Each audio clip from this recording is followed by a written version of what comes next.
Sini saya coba menanggapi pernyataan sepihak dari salah satu pangeran tentang hasil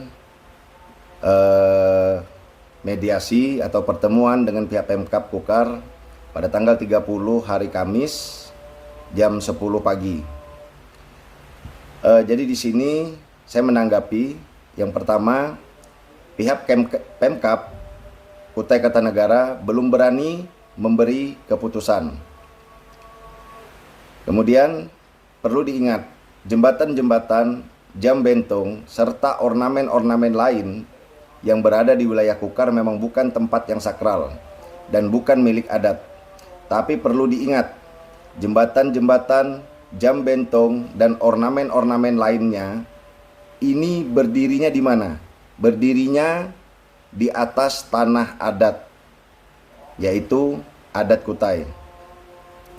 Serta jembatan-jembatan ini, jam bentong, ornamen-ornamen lainnya itu menjadi landmark, ikon Kota Tenggarong.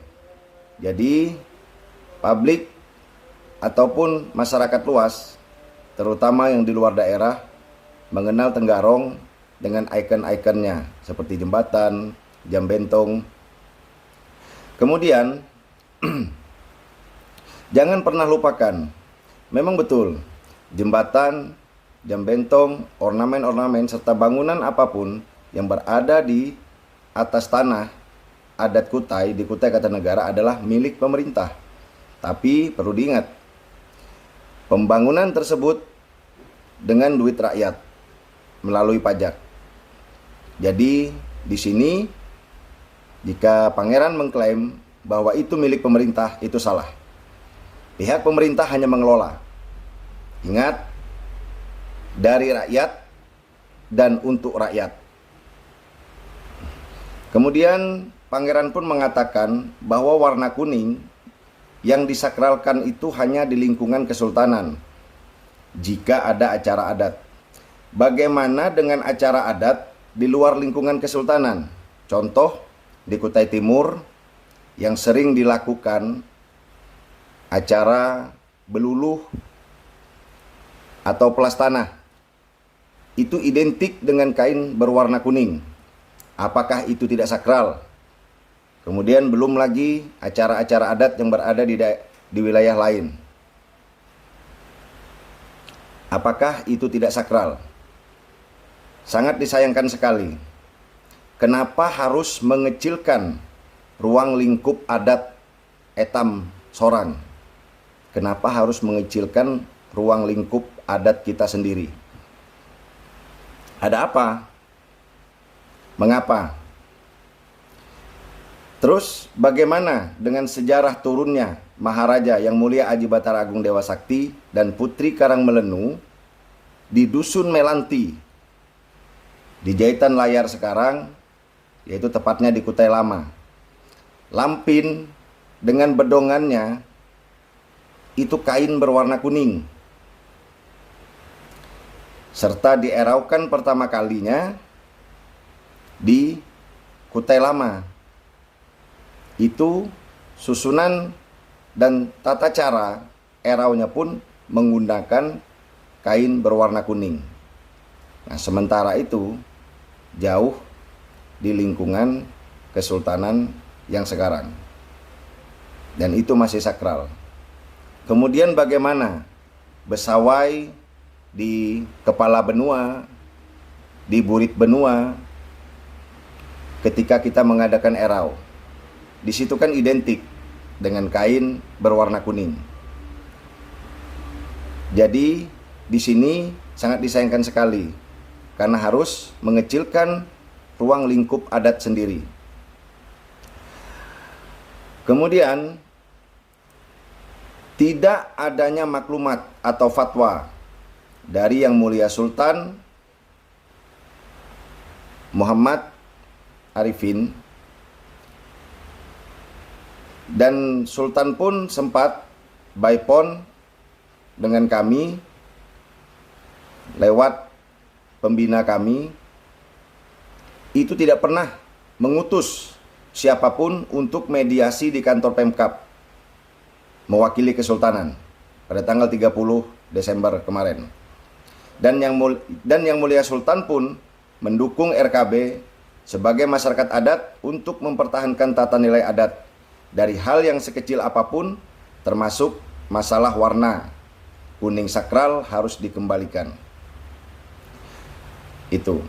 Dan jika pemerintah Kabupaten Kukar bersurat kepada Yang Mulia Sultan Haji Muhammad Arifin, Sultan pun mengambil keputusan harus berdasarkan Undang-Undang Brajaniti Pasal 2. Bermula jika berani raja itu dan jasa tahu sekalipun, jika tiada bermufakat dengan orang-orang besar, dengan sekalian desa rakyatnya, tiada hasil barang pekerjaannya, melainkan hendaklah bermufakat segala orang-orang besar dan segala desa rakyat sekalian, supaya selamat sempurna orang-orang yang berada di dalam negeri itu.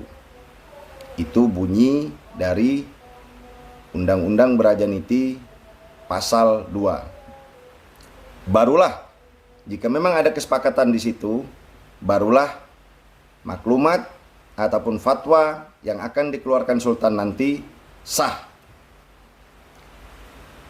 Jadi teman-teman, di sini ada yang tidak pernah masyarakat ketahui, yaitu bendera Trisula. Bendera Trisula ini bermakna itu dipasangnya tuh di Kutai Lama atau di alun-alun. Nah, jika bendera warna merah ada gambar naga, kemudian bendera 5 atau Panji Agung Pancaprabu itu berada di tengah, kemudian bendera berwarna biru itu berada di bawah, itu melambangkan negara lagi gawat atau negara lagi berperang. Maka dari itu di sini dari dulu itu identik dengan warna kuning ditaruh di atas. Karena apa? Itu melambangkan keamanan, kedamaian, ketentraman sebuah negeri dan kesejahteraan rakyat di sebuah negeri tersebut. Jadi jika memang ada yang menyebut warna kuning itu biasa-biasa saja, saya rasa pertama dia belum paham sejarah. Apalagi netizen yang komen-komen nyeleneh itu kebanyakan orang luar. Adapun orang Kutai sendiri yang komen, berarti saya menganggap dia itu belum tahu sejarah. Nah, kemudian ada yang tahu sejarah, ada yang tahu adat, tapi pura-pura mandi tahu. Nah, itu ada apa? Ya. Kemudian di sini dari pihak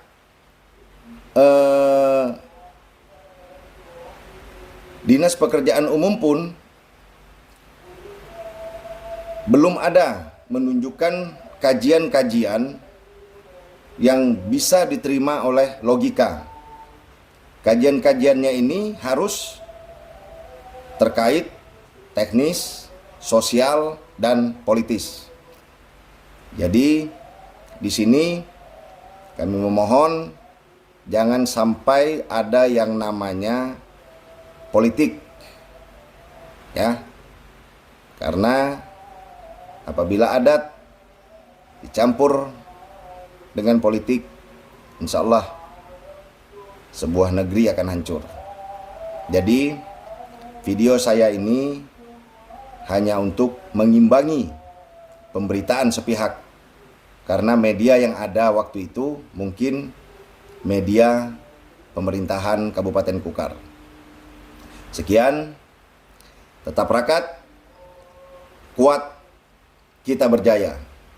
Kutai Jaya bersama Remaung Kutai Berjaya. Wassalamualaikum warahmatullahi wabarakatuh.